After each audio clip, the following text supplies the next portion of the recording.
You're listening to 89.9 FM New York. I am Chaim Lazaros. This is Arts and Answers here from the WKCR Arts Department. Really great show for you tonight. Oscar Award-winning actor Cuba Gooding Jr. is on the show, as well as Oscar-nominated, also excellent actor Terrence Howard, who I especially enjoyed in Hustle and Flow. I thought that was a great film. The film that they are talking about tonight is Lee Daniels' The Butler. Lee Daniels' The Butler. It's an American historical drama. It's directed by Lee Daniels, written by Danny Strong. Lee Daniels, you know, producer of Monsters Ball, as well as director of Precious, based on Push by Sapphire. Anyway, it is a historical drama. It follows based on a real character, based on a real life butler, Eugene Allen, loosely based, of course. And it makes a story. It tells the story of his life through his relationship with his son, and through under the 8 presidents he serves. It shows you the entire civil rights movement. It's quite a bit for a movie to pull off, and it's actually pretty impressive how much they manage to get in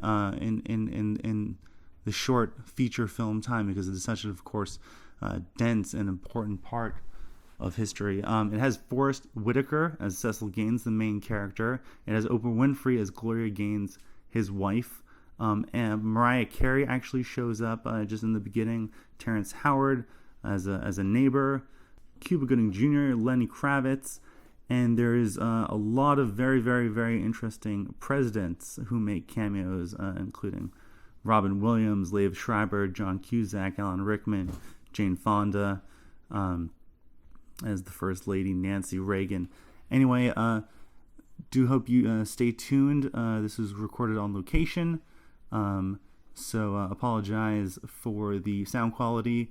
The views reflected, of course, do not reflect Columbia University or the trustees thereof. Enjoy.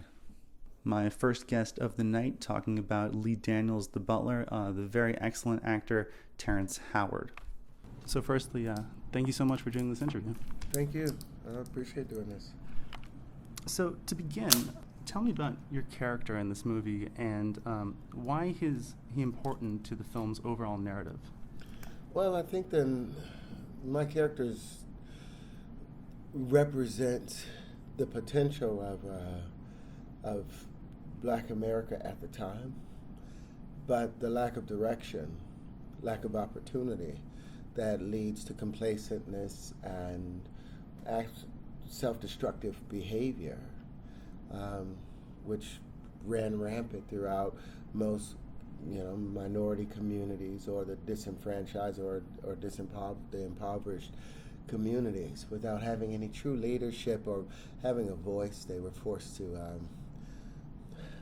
turn on themselves and turn on the family. And I think he became a demon, which is representative of not being just he's not a bad man, he's just a man without direction. And unfortunately, there were a lot of people throughout the U.S. that suffered from that same problem.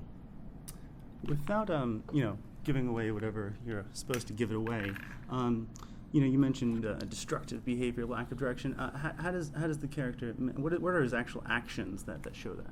Well, I think him trying to, not really respecting other people's marriages and family, or becoming a naysayer when someone is taking a very noble cause or taking a strong stand. I'm going to work and be a hardworking human being, but he sits up and deflects any type of good intention from honor, and says that it's pointless. One thing that I enjoyed and I guess respected about the film was that although you have these many characters and black, white, different walks of life, the film shows their actions, but I don't think in the direction there's a particular judgment of the characters. I think it just kind of shows how it was, how people behave, but there's never really a specific judgment. Would you say that's a fair assessment? Well, I didn't see the film yet. Really? No, I don't like to see a film until the premiere. If I see it beforehand, so all I can really talk about is what I've seen with regard to my character and seeing Forrest's character, struggling to have his dignity inside the house without being seen as an Uncle Tom, working for the big White House, and working for the man and all of that, which was it's just anti-culture at the time, our culture. So it's interesting you make that thing. I haven't even seen what I look like in the movie, so that's going to be a shock and a surprise to me. But I like to live in the moment in the now of the creation of it, and so I can't even really make a full assessment of the overall picture of it. So I'm searching your eyes to see, whether it was worthwhile. I'm looking at this room, this beautiful Waldorf Astoria room we're in. I guess it was worth something, because we could have been at the Holiday Inn doing this. That's definitely true. I gotta admit, I'm a little bit shocked, because I've actually never had an interview where an actor has told me, well, I haven't seen it. Now I'm worried about giving away something. I'm kind of taken aback. No. I mean, I read the script. Mm-hmm, I'm sure. Oh, of course. But I haven't seen it yet. Wow. Okay, so I mean, let's switch direction a little bit, and not to get too deep, but I know that there's something to be learned from every character. I'm not an actor, but I assume by putting on the mask of another person, fictional or otherwise, you learn something about that person. What did you learn about humans through playing this character? Well, looking at Howard had a great self-loathing within himself. I always often wondered why he didn't get his tooth fixed, because at the time he could have done something. It was wondering why he, chose to work for the man, but then to tear down the man and the establishment as a whole. But I realized that you've got to let go of this inner self-loathing, and you have to let go of the past, because it's because of the past within the black community. We've spent so many years speaking about, well, this happened to me and this happened to me, and the past really doesn't exist anymore. It's just the now that exists. We talk about, well, when we do this, we're going to be great, and trying to live in the future or reviving the past, and all of the vital energy of the interconnectedness of being present goes away, and that's where our power, our creativity comes from, the power of now. So in living in Howard's inner mask inside of myself, I saw the limitation, because the present was always overcome by the regrets of yesterday and the misuse of my nature or my people's nature, and therefore the future was always darted with ugliness, because you can't make anybody in the past pay for it. You have to forgive and let go and move forward. But living right now is the most important thing that any human being can do for its own health and for humanity as a whole. So, this character lives 50 years ago, something like that. You live today. Black Americans live today. How do you think, speaking about what you just mentioned, looking at the past, looking at the present, looking at the future, can you maybe elaborate on how an African American in the 50s, how the worldview would have changed in 2013, or maybe how it would not have changed? Well, according to the idealism associated with the 50s, I heard it said that integration was the death of the black community, because the moment that integration occurred, the only people that were able to move out of the low-income, impoverished neighborhood, a disenfranchised neighborhood, was those that were the dentists, with a few doctors, with a few lawyers. These were the leaders. These were the role models.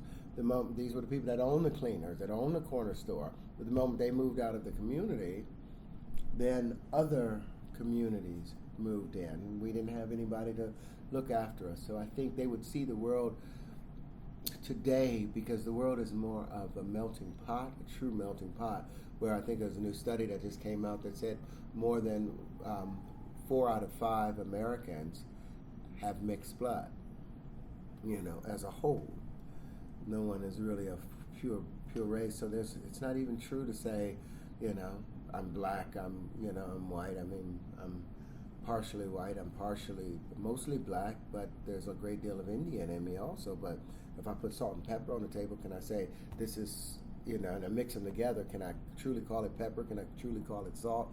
Or can I call it spice? And I think the idealism, the understanding of mankind has adjusted itself since the 1950s, because when I look around, I see more people that are like me than that are like them. I don't even know what them looks like anymore. And I think Howard's view would have changed if he got an opportunity to see where the world was going, that how much humanity needs each other as a whole, just in protecting our own civil liberties at present. A word that was thrown around a lot, or a phrase I should say, after the election of President Barack Obama was post-racial America. Can you just tell me what that word means to you? What's your reaction when you hear that term? Well, you view it as after America looked at the world through the lenses of race. And the race was allowed to say them or me. But when we truly look at it now, I mean, he has done an excellent job as a president, as good a job as any other president, whether irregardless of his race, irregardless of his religious background. We're realizing that we are truly the human race as a whole, and the differences within the human race is really like differences within the family. One brother may be tall, one brother may be shorter, one sister may have a little more of a tan, the other one has more blue eyes. We are seeing each other as limited human beings. Now we see the human family. The enlightened ones see us as a human family. Those still working on lower frequencies, they're still limited, looking at the color of someone's skin instead of the content of his character. I hope I'm not ruining the movie for you, but the story, you read the script, so it's not gonna ruin anything. But the story kind of anyone who's familiar of the story of Eugene Allen will know that he retired under President Reagan, and will know that he lived to see the election of Barack Obama. Now, in the film, it kind of breezes through what happened in between Reagan and Obama. Now, in Hustle and Flow, you played, shall we say, as I believe one of the casting directors was described, as an urban casting director. You dealt with some of the real issues that African Americans deal with. Disenfranchisement, prison, police. Can you speak to where has the civil rights and the story of African Americans gone in the time from the 80s to today? Well, during the 80s, we still had a great deal of civil rights, and the civil liberties were very strong, because those were really branches of the trunk of human rights. But since the 80s, a lot of our human rights have been considered and deemed as not really rights. They're privileges that may come to those, with the Patriot Act and all of these individual things that have taken away our civil liberties, with free speech zones throughout the United States. All these things has happened as a result of the disenfranchisement, or people no longer fighting for the human rights of the human family. But mankind is strong enough to make adjustments. There's still people that are still fighting for the American view, the American way, the dream of freedom and potential prosperity and happiness. My character in Hustle and Flow also, he was preying on his own people, not unlike a bunch of rats in the sewer who were forced to eat their own dead because there's nothing else left there to eat. And we no longer can count on the government to provide for our needs anymore. We have to find a way to stand together. Cooperativeness is the nature of mankind, not conflict and competition. It's cooperativeness. And once we really embrace that, a whole new society will rise. And we won't be Americans. We'll just be humans. We'll be people. And we'll have the same borders that squirrels have and that birds have and that the fish have, You're not just an actor. You're also a student of science, is that fair to say? And obviously a little bit of a student of history. In a film like this, what it allows us to do, I think, is really, those who don't learn history are destined to repeat it. And when we see a film like this, we can kind of predict the future a little bit, and that's, what science works on is the frontiers. So looking back at how people were in the 20s, 30s, 40s, 50s, 60s, and looking at how America is now, and so what's kind of your prediction or your hopes or your fears about what the world is going to look like 50 years in the future? Well, science is taking on huge new leaps. But fortunately, the consciousness of mankind is also leaping far beyond the bounds of science and scientific discovery or scientific perception. Thinking never accomplishes anything. Creating, actually, the great inventions. Even Einstein said that his greatest insights came not when he was thinking, but when he was in a state of non-thinking, when he was more connected to the greater being, the universe as a whole. What we're learning about science these days, that everything is fully connected, and mankind is on the verge of becoming more awakened, more conscious, more aware of the life that is in this glass, because the silicone is still vibrating at the same prime resonant frequency as at the very beginning of its creation. The same way the silicone that exists inside of our system. The carbon of this wood is still vibrating at the same tone of E that the carbon is. So it's as sacred as we are, it's as alive as we are. Now, even in this interview, and me being able to express that we are all responsible for everything, and everything is a reflection of us, I think in 50 years, that's where the majority of mankind will be. And the only way we can survive as a species is to learn to live within the bounds of the universe and the connected nature of the universe. The tree doesn't know where it ends because it doesn't end. It extends to the very last particle of the universe, or last wave amplitude of the universe. Looking at a film like this, hindsight is 20/20, and it's very easy for us to look back and maybe judge people. But obviously, being in that time, in that place, we would have a much different perspective. What do you think our children are going to look back and perhaps judge us on, seeing the ignorance we might have nowadays, or the treatment of other people?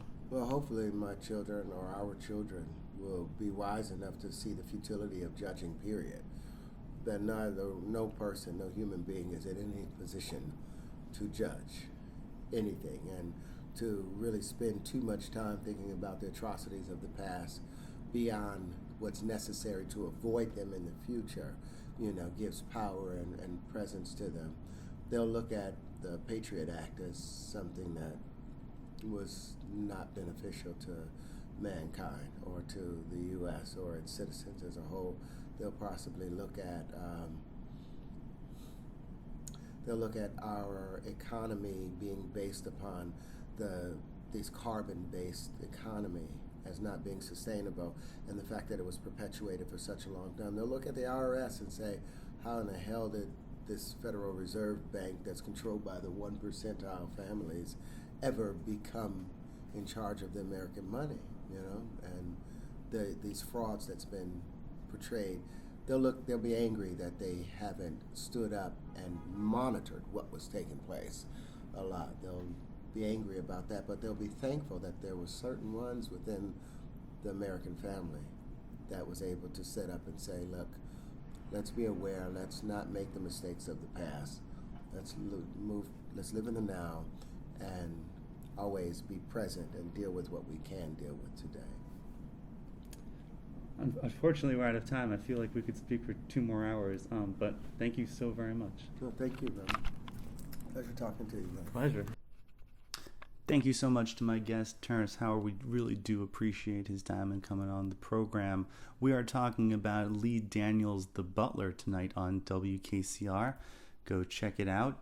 Really great movie. Got Forrest Whitaker, plays a black butler to white presidents during the civil rights movement in the United States. Definitely worth checking out. My next guest, you know probably from Jerry Maguire, but from a bunch of other movies, award-winning actor Cuba Gooding Jr. Talking about Lee Daniels, The Butler, here on 89.9 FM New York, WKCR. Thank you so much for doing this interview. Of course, man. So tell me about who your character is in this film, and how is he important to the overall narrative structure of the movie? I play Carter Wilson, who's one of the 3 butlers we follow through the course of 8 presidencies.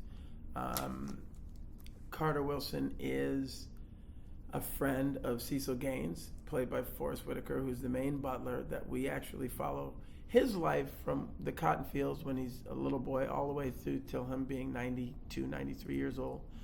And the mechanism used to tell the story is in terms of the White House and the workings of the presidents and how they deal with social issues and world issues. The mechanism is used through the eyes of these butlers who have to stand quietly, unnoticed, unheard in the room when serious issues of, safety and domestic and foreign policy are being discussed amongst these world leaders. And a lot of times things and issues that affect not only them but the livelihood of their family and their race as African Americans, and it's one of those roles where I have an opportunity to identify with the audience, because in that moment when you have a lot of intelligent men making intelligent decisions, I'm an everyday man in the room. To go right into the heavy questions, if I may. Please. What does the term Uncle Tom mean to you? Well, Uncle Tom, it's funny too, because a lot of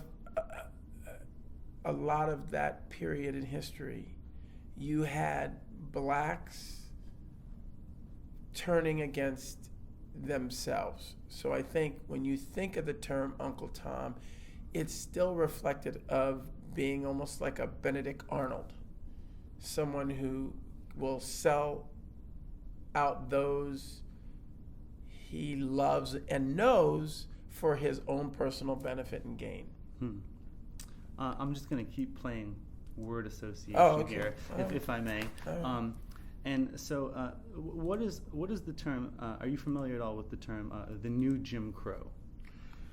No, not really. I mean, I've heard the new Jim Crow, but I mean, just in essence of what it sounds like, is it certain situations of racism that are present today? Yeah, well, there's an academic named Michelle Alexander who basically tries to make the argument that since the 80s and even before that, with the war on drugs and the incarceration rates going in blowing up in such huge numbers, and the lack of opportunities for people who have been previous felons, that there's kind of a systemic new. So how would you? It's a very controversial topic. Yeah, it sounds like it. Well, I think I'm not here for easy questions. Listen, I had given an interview just prior to this where I made a lot of statements about racism today, and you can look at it as something that needs to be fixed and eradicated, or you can look at it as a condition, an American condition. a condition that goes unchecked can kill you, like cancer. Or a condition that you over meditate can be ignored, but eventually just as destructive, like blood pressure medicine. You know, sometimes people will take blood pressure medicine and then go through checkups and have completely normal blood pressure and then die of a heart attack. Because what it did is it masked a lot of different issues that your body was trying to tell you that you needed to deal with. And I think the good thing with films like this is that it's exposing a lot of things that are injustices that we have to remember that we committed as a nation. You know, a lot of young kids in college today forget that there was slavery, you know, that it happened on American soil. So when you talk about the new Jim Crow, I think, you know, again, those are things that I wouldn't want to make definitive statements about, but at the same time, I like that we're talking about it because maybe there are some people that are being, you know, misled and not given the proper accessibility to rehabilitation and, you know, better enrichment for their lives and opportunities to you know, to feed their families, you know, and this is causing this social rift in a way where it looks like they're the bad guys, but maybe they're not. Maybe they're just victims of some deeper issue or some deeper agenda. So I think the best way to do it is to keep exploring it and questioning it, and that's what's so great about this country is that we do that. We question our president. We question everybody underneath him as well. The film was shot in New Orleans, correct? And you know, I'm sure as an actor, I'm just assuming you spend a lot of time in New York and LA. How is it different to be in the South as an African American, as opposed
You know, it's like a Rubik's Cube. Some stuff you fix, other stuff you change. So,